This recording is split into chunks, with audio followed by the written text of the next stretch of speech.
Welcome to our exam test. This is the magnetic effect of current and we are here for the moving coil galvanometer. In this lecture we will see what is a galvanometer and how it is different from the moving coil galvanometer. What is the need of moving coil galvanometer? Also we will see how we can use the galvanometer to measure the current, to measure the voltage. Okay, we will see the problem that are based on the galvanometer in which we can find the Torsional constants and the deflection, what are they have. When we talk about moving coil galvanometer, actually it's a device, and this moving coil galvanometer is a device that is used to measure an electric current. Okay, so it's very simple that whenever you see the galvanometer, especially a moving coil galvanometer, so this is very sensitive device which gives you the direction of current. Okay, also it measures the electric current actually. So basic thing about the moving coil galvanometer is to measure the electric current. Now we will see what is the principle behind this.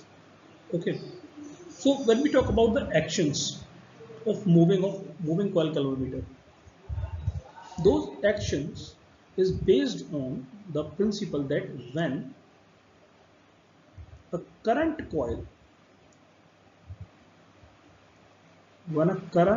coil is placed in magnetic field,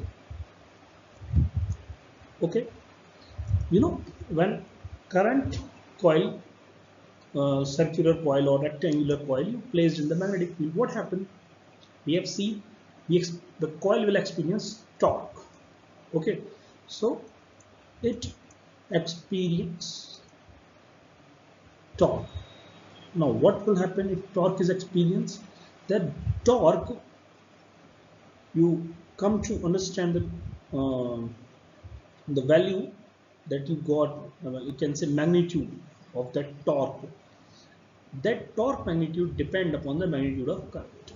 Okay, so we can say that torque will depend upon the value of current. I'm clearly stating the word magnitude here.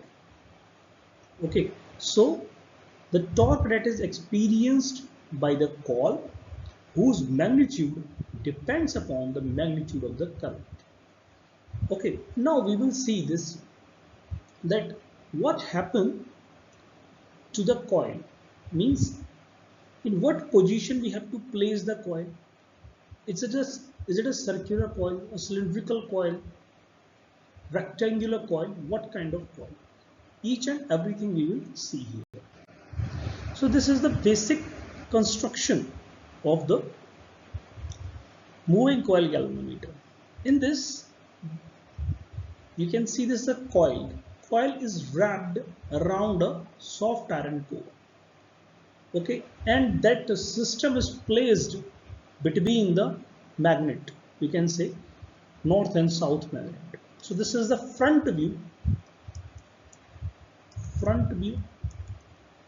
and this is the top view. We can see this, we can observe both the views. Now in this whole scenario of a moving coil galvanometer, what we observe that this galvanometer consists of a coil, okay, with a number of turns, okay, and that coil with a number of turns free to rotate about a fixed axis. You can see this is a fixed axis. Okay, with this fixed axis there is a uniform magnetic field is passing, and that magnetic field is a radial magnetic field. Now what is radial magnetic field? Means all is directed toward the center. You can see this is directed toward the center. Okay, so this is a radial magnetic field. Okay, for that radial magnetic field, we especially focused on horseshoe magnet. Okay, now soft iron core is used here, and over that soft iron core we have number of coil turns. Okay, now which does not, we can say there is a cylinder is used means the soft iron core cylinder is used. Why this is used? Because the soft iron core cylinder, which is not only make the field radial but also increase the strength of magnetic field. That's why we use this soft iron core cylinder. Okay, now one more thing you can see, this is the helical spring. Helical spring. And this is mirror. And this wire will experience torque. When the coil rotates, this wire will experience torque.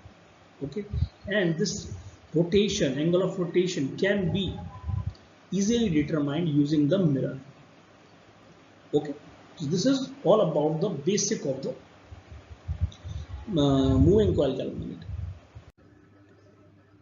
In this theory, we will see that how we can measure the current. So actually, you can see the coil. The coil is like this. You can say this is a coil, seems like.